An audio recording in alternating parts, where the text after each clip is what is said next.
యురేయ్ stone devil. ఈ కథలోకి వెళ్లే ముందు, యురేయ్ స్టోన్ డెవిల్ కథ. ఈ సంఘటన జపాన్ దేశంలో ఒకప్పుడు నిజంగా జరిగింది.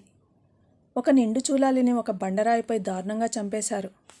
అప్పటి నుంచి ఆమె ఆత్మ బండరాయిలో స్థిర నివాసం ఏర్పరచుకుంది. ఆ బండరాయి ఎప్పుడు రోదిస్తూ ఉంటుందట. ఇది క్యోటో నగరానికి వెళ్లే దారిలో ఇప్పటికీ మనం చూడవచ్చు. ఆమె ఆత్మ యురేయ్గా మారి తనను చంపిన వారి మీద పగ తీర్చుకుందని ఒక కథనం. జపాన్ ప్రజలు ఈ కథను కథలుగా చెప్పుకుంటారు. నాటకాల రూపంలో ప్రదర్శిస్తూ ఆమె ఆత్మకు శాంతి కలగాలని కోరుకుంటుంటారు. ఇక కథలోకి వెళ్దాం. భయం అతడిని సమీపించకముందే సోనాక్షి అతన్ని సమీపించింది. కొన్ని క్షణాల మౌనాన్ని ఒక్క క్షణం కౌగిలితో కాంపెన్సేట్ చేసింది సోనాక్షి. ఆమె కౌగిలిని అనుభూతిస్తూ, అర్జెంటుగా వెళ్ళాలి డియర్. ఇప్పుడు నువ్వు ఇలా ప్రోగ్రాం ఫిక్స్ చేస్తే 1/2 అవర్లో వెనక్కి వచ్చేస్తాను ఆమెను చుట్టేస్తూ అన్నాడు సిన్హా. వాళ్ళిద్దరి పరిచయం కొద్ది గంటలే. ఒక విషయంగా చెప్పాలంటే ఆమె అతనికి అభిమాని. పారాసైకాలజిస్టుల సెమినార్లో కలిసింది. ఆమె ప్రెజెన్సీ అతడికి చలికాలంలో ఉలెన్ బ్లాంకెట్లా, ఫైర్ ప్లేస్లా అనిపించింది. 30+ ఉన్న సోనాక్షి బుగ్గలు నవ్వితే సొట్టలు పడుతున్నాయి. అలానే ఆమెను చూస్తూ ఉండిపోయాడు. ఇది అన్యాయం డియర్, నన్ను ఇలా కౌగిలితో చంపేయడం. నువ్వు అందాల రాక్షసివి అన్నాడు ఆమెను చుట్టేస్తూ. మీరు మీ చూపులతోనే చంపేస్తున్నారు. అయినా మీలో ఏదో మ్యాగ్నెటిక్ పవర్ ఉంది. నేను అందాల దయ్యాన్ని కూడా కావచ్చు అతన్ని కౌగిలితో అరెస్ట్ చేస్తూ అంది ఆమె. ఇద్దరి మధ్య మాటలు తగ్గుతూ చేతులు చేతనమవుతున్నాయి. క్షణాలు శరీరాల రాపిడిలో అగ్గి రాజేస్తూ, ఆచ్ఛాదనలు వేరవుతూ. ఆమె నుంచి విడివడుతూ అంత చలిలోనూ చెమట పట్టిన దేహాన్ని షవర్ కింద తడిపేసి సోనాక్షికి కౌగిలితో వీడ్కోలు చెప్తూ హోటల్ బయటికి వచ్చాడు. అందమైన అనుభవాన్ని మర్చిపోలేని జ్ఞాపకంగా ఇచ్చిన మై డియర్ స్వీటీ, మళ్ళీ మన కలయిక ఎప్పుడని అడిగాడు. సమాధానం చెప్పకుండానే ఆమె అతడికి వీడ్కోలు చెప్పింది. అతడి కారు మలుపులో కనుమరుగైంది. ఆ క్షణమే ఆమె అదృశ్యమైంది. పారాసైకాలజిస్టుగా దెయ్యాల గురించి పరిశోధనలు చేయడంలో సిన్హాకి మంచి పేరు ఉంది. ఆత్మలకు సంబంధించిన ఒక సెమినార్కు అటెండ్ అయ్యి సిటీకి బయలుదేరాడు. నిర్మానుష్యంగా నిశ్శబ్దంగా ఉన్న ఆ ప్రాంతంలో ఎక్కడి నుంచో దూరంగా ఏదో అలికిడి. అదేమిటో వినడానికి చెవిలు రిక్కిస్తూ సిన్హా మెల్లిగా కారు నడుపుతున్నాడు. అది అర్ధరాత్రి. రోడ్లన్నీ మనుషులకు నిర్మానుష్యంగా, చీకటి ఆకారాలకు కోలాహలంగా ఉండే సమయం అది. ఆ నిర్మానుష్యమైన ప్రాంతంలో అతని కారు నెమ్మదిగా వెళ్తోంది. ఎక్కడి నుంచో ఏడుపు శబ్దం.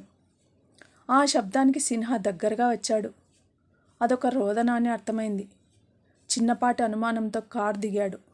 ఆ ఏడుపు ఎక్కడి నుండి వస్తుందో గమనిస్తున్నాడు. అక్కడ తన తప్ప మరెవరూ లేరు. మరింత ముందుకెళ్ళి చూశాడు. ఆ రోదన ఇంకా బిగ్గరగా వినపడుతోంది. అటు ఇటు చూసిన సిన్హాకి ఆశ్చర్యంతో కూడిన జలధరింపు, భీతి కలిగాయి. ఆ రోదన అక్కడున్న ఒక పెద్ద బండరాయి నుండి వస్తోంది. మరింత దగ్గరగా వెళ్ళి చూశాడు. ఆ రోదన ఖచ్చితంగా ఆ బండరాయి నుండే వస్తోంది. ఇది తాను పరిశోధన చేసే సమయం కాదు. తెల్లారితే తను ఢిల్లీ వెళ్ళాలి. అక్కడ పారాసైకాలజిస్ట్ కాన్ఫరెన్స్కు అటెండ్ కావాలి.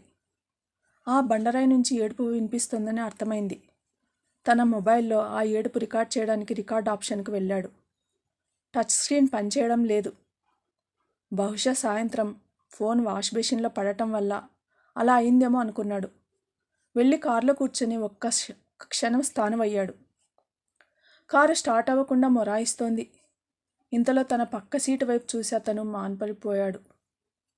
ఆ పక్క సీటులో ఉన్నది దయ్యాలు ఉన్నాయని సూచించే ఇన్ఫ్రారెడ్ టెంపరేచర్ సెన్సర్. అతనికి ఇస్తున్న సిగ్నల్స్ చూసి దగ్గరలో దయ్యాలున్నాయని వచ్చే సిగ్నల్స్ అవి. అంటే ఒక్క క్షణం వణికిపోయాడు. ఆ కారులో ఉన్న సిన్హా ఒక విషయం గమనించాడు. తాను వణికిపోతున్నది భయంతోనే కాదు. అత్యంత చల్లగా మారిపోయిన ఆ ప్రాంతంలో ఆ శీతలాన్ని భరించలేక వణికిపోతున్నాడు. ఆ ప్రదేశంలో తప్పకుండా దయ్యం ఉందని ఆ పరికరం సంకేతాలిస్తోంది. ఆ సంకేతాలు నిజమేని నిరూపిస్తూ శీతలదనం ఆ ప్రాంతాన్ని ఆవరించింది. మరణించిన శవాల మధ్య ఉన్న ఫీలింగ్.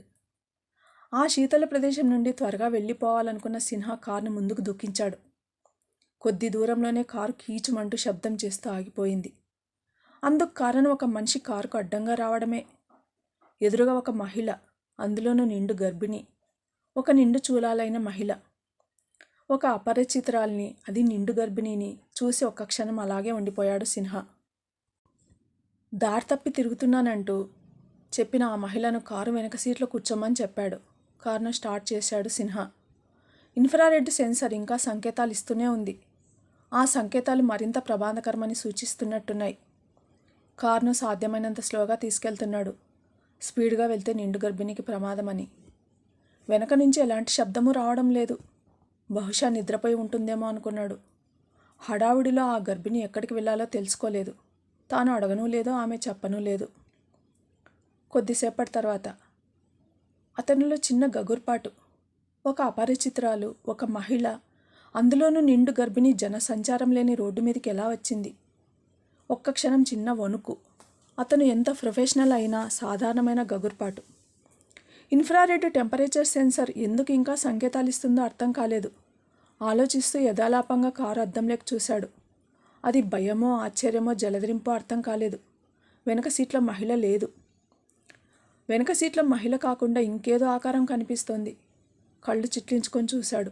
అదొక దయ్యం. కారు ఆపి వెనక్కి చూశాడు. ఆ ఆకారం తన వైపే చూసి నవ్వుతోంది.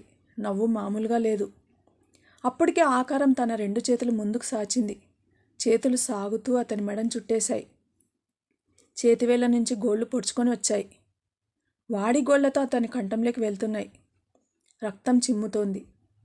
ఆ ఆకారం బారి నుంచి తప్పించుకోవాలని చూస్తూ పెనుగులాడుతున్నాడు సిన్హా. కార్ డోర్ను తన్ని ఒక్క ఉదుటన బయటకు వచ్చాడు. ఆ నిర్మానుష్యమైన ప్రదేశంలో సాయం కోసం చూస్తున్నాడు. వెనక నుంచి ఆకారం సిన్హా గొంతును పట్టుకుంది. సరిగ్గా అప్పుడే ఒక వ్యక్తి సిన్హాకు ఎదురొచ్చాడు. ఆ వ్యక్తిని చూస్తూనే సిన్హా గొంతు పట్టుకున్న ఆకారం గాల్లోకి ఎగిరి అదృశ్యమైంది. సిన్హా ఇంకా షాక్లోంచి కోలుకోలేదు. ఇలాంటివి ఎన్నో చూసిన అతనికి ఈ సంఘటన చాలా షాకింగ్గా ఉంది. సిన్హాను కాపాడిన వ్యక్తి కారులో ఉన్న వాటర్ బాటిల్ తీసి సిన్హాకు ఇచ్చాడు.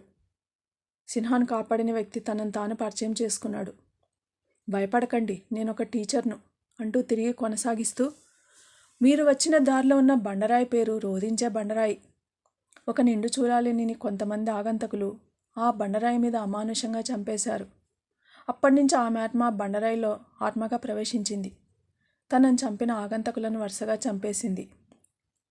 ఆమె రాత్రుళ్ళు యురేయ్ అనే దెయ్యంగా మారి రోడ్డు మీద వెళ్ళేవారిని చంపుతుంది. మీరు లక్కీగా తప్పించుకున్నారు. ఆ కనిపించే డివైడ్ మలుపు తాడితే మా ఇల్లు. ఇక్కడ నాకు చిన్న పని ఉంది, అది చూసుకుని వస్తాను అని చెప్పి చీకటిలో కలిసిపోయాడు. సిన్హాకు అంతా గందరగోళంగా ఉంది. తను ఇలాంటి కేసులు ఎన్నో చూసినా ఈ కేసు వింతగా ఉంది. ఆత్మల శరీరాల్లో దూరడం తెలుసు, విన్నాడు. కానీ బండరాయిలో జరిగిన సంఘటనలను తలుచుకుంటూ ఒళ్ళు గగురు పొడుస్తుంటే అన్యమనస్కంగా కారు నడుపుతున్నాడు సిన్హా. నగర శివార్ల వరకు వచ్చేసరికి ఒక డివైడర్కు కారు గుద్దుకుంది, ఆగిపోయింది. కొద్ది దూరం నడిస్తే ఆ టీచర్ ఇల్లు వస్తుంది. అతడిని పూర్తిగా వివరాలు అడిగి తెలుసుకోవాలనుకున్నాడు. అప్పటికే వేకుజాము గడుస్తోంది. కారు దిగిన సిన్హా దెబ్బతిన్న కారు ముందు భాగాన్ని పరిశీలిస్తున్నాడు. అక్కడ ఉన్న ఒక స్తంభాన్ని చూసి ఊపిరి పీల్చడం కూడా మర్చిపోయి నిశ్చేష్టుడై నిలబడిపోయాడు. అక్కడ ఆ స్తంభానికి కట్టిన ఫ్లెక్సీలో కారులో మంచినీరు అందించిన టీచర్ ఫోటో. మా మాస్టారు మమ్మల్ని విడిచి వెళ్ళిపోయారు. మాస్టారు, మీరు ఎక్కడికి వెళ్ళినా మా కోసం మా మధ్య ఉంటారు అన్న మాటలు శ్రద్ధాంజలి అన్న పెద్ద అక్షరాలు. కొద్దిసేపటి క్రితం తనను యురే అనే దెయ్యం బారి నుంచి కాపాడిన వ్యక్తి కాదు ఆత్మ. యురే అనే దెయ్యం ఎందుకు తనను విడిచిపెట్టిందో అర్థమైంది. ఒక మంచి ఆత్మను చూసి యురే అనే దెయ్యం తనను వదిలేసింది. కానీ అతనికి తెలియని మరో విషయం ఉంది. పారాసైకాలజిస్ట్ సిన్హా కారు సేఫ్గా వెనుతిరిగి వెళ్ళిపోతుంటే ఒక అమ్మాయి వెళ్తున్న కారు వైపు చూస్తూ కారులో ఉన్న సిన్హాకు వీడ్కోలు చెప్తున్నట్టు చేతులు ఊపుతోంది. కారు కనుమరుగయ్యాక మెల్లిమెల్లిగా బండరాయిగా మారుతుంది. ఆ అమ్మాయి, good bye for ever my dear. ఈ సోనాక్షి మళ్ళీ మీకు కనిపించదు. ఆ బండరాయి నుంచి 2 కన్నీటి చుక్కలు. తనలోని నెగిటివ్ డెవిల్ వైబ్రేషన్స్ నుంచి సిన్హాను రక్షించడానికి సోనాక్షి మాస్టర్ని పంపించిందన్న విషయం సిన్హాకు తెలిసే అవకాశం లేదు.